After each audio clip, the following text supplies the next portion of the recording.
B6 అనగానే మనకు మంత్రి వివేక్ గుర్తుకు వస్తాడు. ఆయన ప్రస్తుతం కాంగ్రెస్ క్యాబినెట్లో ఓ మంత్రిగా ఉన్నాడు. అయితే మొన్న కేకే సర్వే విడుదల చేసిన రోజు B6 మొత్తం కంటిన్యూస్గా లైవ్ ఇచ్చింది. కేకే సర్వే ఫలితాలు ఎలా ఉన్నాయో మన అందరికీ తెలుసు. పూర్తిగా కాంగ్రెస్ డెడ్ ఆపోజిట్గా ఉన్నాయి. అయినా కూడా B6 పూర్తిగా లైవ్ కవరేజ్ చేసింది. ఇక్కడ ముచ్చట ఏంటంటే రేవంత్ అనేట ఆయన ముఖ్యమంత్రిగా ఉండటానికి ఏ ఒక్క మంత్రికి ఎమ్మెల్యేలకు అసలు ఆయన కాంగ్రెస్ పార్టీలో ఉన్నటువంటి నాయకులకు ఇష్టం లేదని చెప్పొచ్చు.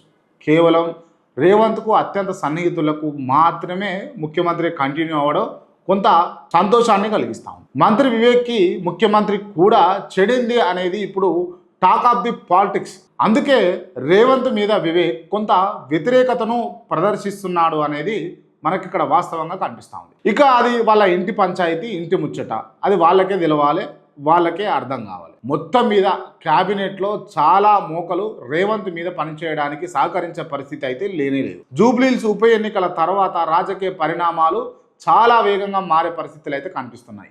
ఏం జరగబోతుందో అన్న దానికోసం మనం వెయిట్ చేయక తప్పదు. కొంతమంది మంత్రులు కూడా కారెక్కే ఆలోచనలో ఉన్నట్లు వార్తలు వినిపిస్తూ ఉన్నాయి. ఫైనల్గా ఈ ఎపిసోడ్ ఎలా ముగుస్తుందో మనం చూడాలి.